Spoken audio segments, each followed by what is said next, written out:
വയനാട് രക്ഷാപ്രവർത്തനത്തിൽ തമിഴ്നാട്ടിൽ നിന്നുള്ള അംഗങ്ങളും സജീവമാണ്. ചെന്നൈ ഉണ്ടായ പ്രളയത്തിൽ മലയാളികൾ എത്തിയ സഹായത്തെയും അവർ ഇപ്പോഴും നന്ദിയോടെയാണ് ഓർക്കുന്നത്. നമ്മുടെ വയനാട്ടിൽ ഉരുൾപൊട്ടലുണ്ടായപ്പോൾ സഹായഹസ്തമായി എത്തുന്ന നിരവധി ആളുകളുണ്ട്. ഏറ്റവും എടുത്തു പറയുന്നതാണ് തമിഴ്നാട് സർക്കാർ, അവിടുത്തെ സിനിമാ താരങ്ങളൊക്കെ തന്നെ സാധാരണക്കാർ ഉൾപ്പെടെ നൽകുന്ന സംഭാവനകൾ, നമ്മളോടൊപ്പം നിൽക്കുന്ന ആളുകൾ. ഇപ്പോൾ നമ്മളോടുള്ളത് ജീവശാന്തി ട്രസ്റ്റ് പ്രവർത്തകരാണ്. ഞാൻ അവരോട് തന്നെ അവരുടെ കൂടുതൽ ഡീറ്റെയിൽസ് ചോദിക്കാം. നിങ്ങൾ ജീവശാന്തി പ്രവർത്തകർ അല്ലേ? എത്ര ആളുകളാണ് ഇവിടെ എത്തിയിരിക്കുന്നത്? ഞങ്ങൾ 10-25 ആൾക്കാർ എത്തിയിട്ടുണ്ട്. ഞങ്ങൾ ഒരു 4 ആംബുലൻസും കൊണ്ട് ഇവിടെ എത്തിയതാണ്. ആദ്യമായിട്ട് ഒരു 12 ആൾക്കാർ ഫസ്റ്റ് ടീമായിട്ടും ബാക്കി 13 ആൾക്കാർ സെക്കൻഡ് ടീമായിട്ട് ഇവിടെ എത്തിയതാണ്. ഈ സംഭവം നടന്ന 2ാമത്തെ ദിവസം ഇവിടെ ആൾക്കാർ എത്തി. പിന്നെ അവർ ഇവിടുത്തെ ഇവിടുത്തെ കാര്യങ്ങളൊക്കെ പറഞ്ഞിട്ടാണ് ഞങ്ങൾ അവിടുന്ന് വന്നത്. അവർക്ക് എന്തൊക്കെയാണ് ആവശ്യപ്പെട്ടത്. ഇതൊക്കെ സ്ഥലത്തുള്ള ആളുകളാണ്. ഞങ്ങൾ കോയമ്പത്തൂരാണ്, എല്ലാവരും കോയമ്പത്തൂരാണ്. ഇതിൽ പാതി ആൾക്കാർ ഗൂഡല്ലൂരിലുള്ളവരാണ്. ഗൂഡല്ലൂരുണ്ട്, ഊട്ടിയുണ്ട്, മേട്ടുപ്പാളയമുണ്ട്, കോയമ്പത്തൂരുണ്ട്. പക്ഷേ ഈ ജീവശാന്തി ട്രസ്റ്റ് എന്ന് പറഞ്ഞ ഹെഡ് വന്നിട്ട് കോയമ്പത്തൂരാണ്. അവിടെ നിന്നാണ് നമ്മൾ ഓപ്പറേറ്റ് ചെയ്യുന്നത്. അങ്ങയുടെ വീട് സ്ഥലം? ഞാൻ ഫ്രം ഊട്ടി നിന്നാണ്. ഓക്കെ.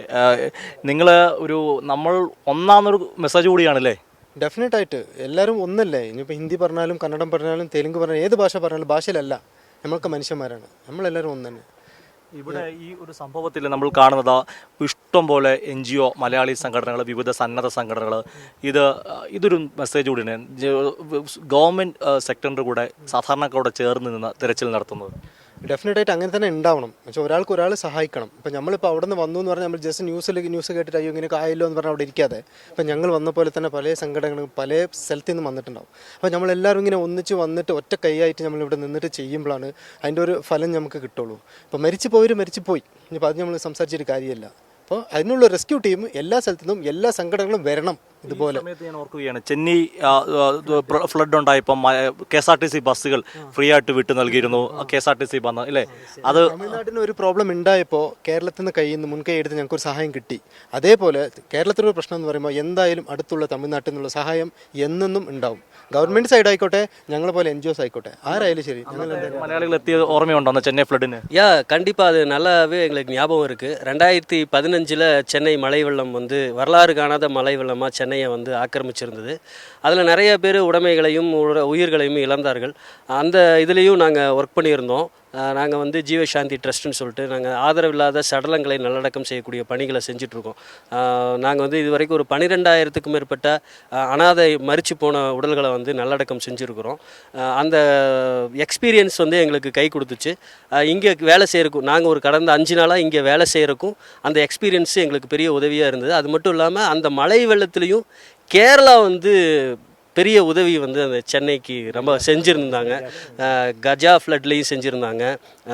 வர்தா புயல் அதுலேயும் கேரளாவோட பங்களிப்பு பெரிய பங்களிப்பாக இருந்துச்சு. கேரளாவோட கவர்மெண்ட்டும் தமிழ்நாட்டுக்கு பெரிய உதவி செஞ்சுருந்தாங்க. இது கேரளாவில் ஏற்பட்ட இந்த பேரழிவு, இந்த வயநாடு சம்பவம் அப்படிங்கிறது மிகப்பெரிய பேரழிவு. இதில் மனித நேயத்தோடு இது கேரளா, தமிழ்நாடு, ஆந்திரா, கர்நாடகா இதெல்லாம் தாண்டி நாங்கள் எல்லோரும் ஒரு மனித நேயத்தோட ஒற்றுமையாக இந்த பேரழிவு எங்களுக்கு கற்றுக் கொடுத்த பாடம் அப்படிங்கிறது ஒற்றுமை தான். വളരെ പ്രധാനപ്പെട്ട കാര്യമാണ് പറഞ്ഞത്. അതായത് കേരളവും തമിഴ്നാടും എല്ലാം കൈകൾ കോർത്തു പിടിക്കുന്ന കാഴ്ചയാണ് ഇവിടെ കാണുന്നത്. നമ്മൾ ഒന്നാണെന്നുള്ള സന്ദേശം മാത്രമാണ് ഈ ദുരിതത്തിലും നമ്മൾക്ക് പറയാൻ സാധിക്കുന്നത്. വയനാട്ടിൽ നിന്ന് ക്യാമറമാൻ അഖിലേഷ് കുടുംബത്തോടൊപ്പം സുജു ടി ബാബു, കൈരളി ന്യൂസ്.